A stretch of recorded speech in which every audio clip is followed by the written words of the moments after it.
Hello and welcome to Indus News. My name is Hamza Amjad, coming to you from our studios in Lahore. These are the top stories of this hour. Pakistan has said that an enduring peace after its victory against terrorism depends on a negotiated settlement in Afghanistan. In an interview, military spokesman Major General Asif Ghafoor said that no country desires peace in Afghanistan more than Pakistan. He said Pakistan's only interest was that its neighbor should be ruled by an Afghan-led, Afghan-owned government, which is all-inclusive. Ghafoor said that India has always spoken of war, while Pakistan always talked about peace. He said that India has always looked for ways to escape from talking to Pakistan. Earlier, Pakistani forces shot down the second Indian spy drone in 2 days for violating the line of control.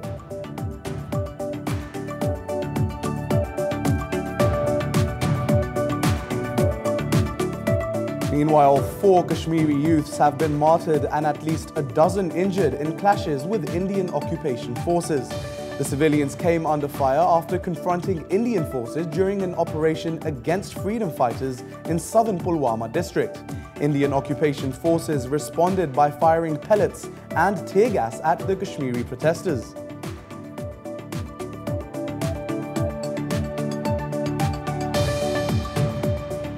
Moving on, US President Donald Trump has mocked India and Prime Minister Narendra Modi for funding a library in Afghanistan. Speaking at a cabinet meeting, Trump cited India as an example of countries who make small contributions to US wars just to please the president. Trump said that Modi constantly tells him India has built a library in Afghanistan. He said that India's funding of the library was equivalent to 5 hours of US spending on Afghanistan.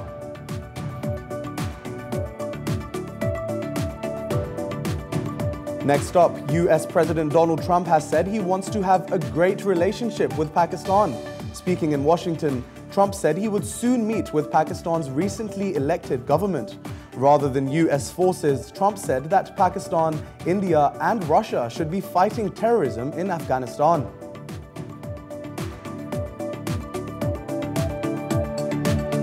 In another development, India has deported a group of Rohingya Muslim refugees to Myanmar, despite fierce fighting in their native Rakhine state. A Rohingya family of 5 was taken to the Myanmar border after spending 4 years in prison for entering India without valid documents. They were the second group of Rohingya refugees to be deported by India's Hindu nationalist government. And Israel will worsen conditions for thousands of Palestinians languishing in its jails. Israel's public security minister Gilad Erdan said water supplies for Palestinian detainees would be slashed. Israel will also cut the number of family visits allowed to detainees. The Commission for Detainees says that Israeli occupation forces arrested about 6,500 Palestinians last year.